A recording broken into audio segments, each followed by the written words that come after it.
Hi అమ్మ, ఎలా ఉన్నారు? అందరు బాగున్నారు? మేము కూడా బాగున్నామమ్మ.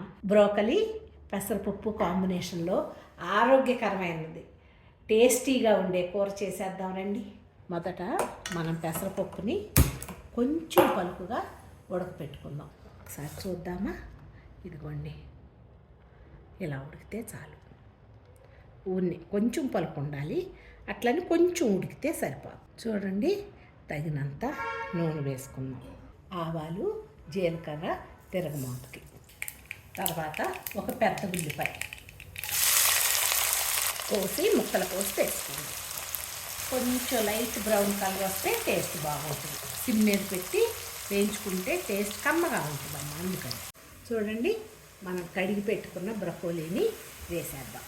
వేగినవి ఇప్పుడు కడిగి పెట్టుకున్న బ్రొకోలీని వేసేద్దాం. 2 minutes పని.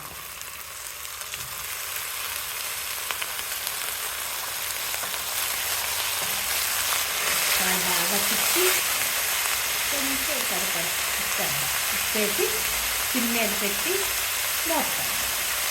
నీరు పోయాల్సిన పని లేదు, మధ్య పడుతుంది. మూత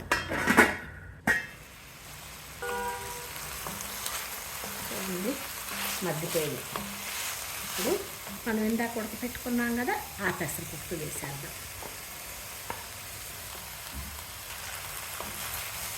తిప్పేసి ఇప్పుడు హై మీద పెట్టుకోండి.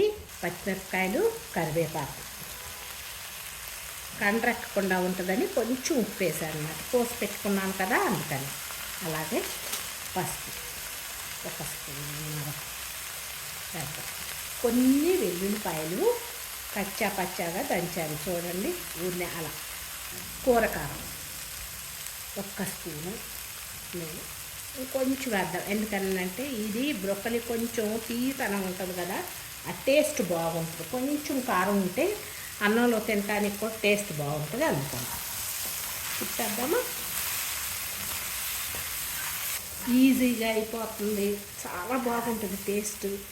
ఎప్పుడైనా మీరు ఒకసారి ఇలా ట్రై చేశారా అంతకుముందు? లేకపోతే ఒక్కసారి జ్యోతి ఆంటీ చేసిన రకంగా ఈ రకంగా ఒక్కసారి ట్రై చేస్తూ ఉండమ్మా. ఇష్టంగా తింటారు. సలాడ్లోకే కాదు, బ్రొకోలి చాలా బాగుంటుంది. ఇలా కూడా 5 minutes సిమ్ మీద పెట్టి మగ్గబెడదాం. మూత పెట్టేద్దాము. చూడండి, ఉప్పు కారాలు ఈ టైంలో చూసుకొని, కొంచెం పచ్చి కొబ్బరి ఉంటే కనుక జిమ్ముకోండి, లేకపోతే లేదు. నా దగ్గర పచ్చి కొబ్బరి నేను ఎప్పుడు కోరి పెట్టుకుంటానమ్మా, అందుకని కొంచెం కొబ్బరి వేసాను. ఒకసారి తిప్పుకున్నా. ఉప్పు కారం చూసుకొని మూత పెట్టి కొంచెం మగ్గిన తర్వాత తీసేద్దాం కూర. చూద్దామా? చూడండి, సింపుల్గా టేస్టీగా ఉంటుందమ్మా. చాలా టేస్ట్ బాగుంటుంది. బ్రొకోలి పెసరపప్పు కలగలుపు కూర ఎలా ఉందమ్మా? పెసరపప్పు, బ్రొకోలి, కొంచెం కొబ్బరి మీ ఇష్టం. టేస్ట్ కమ్మగా ఉంటుంది. అందుకని నచ్చిందా?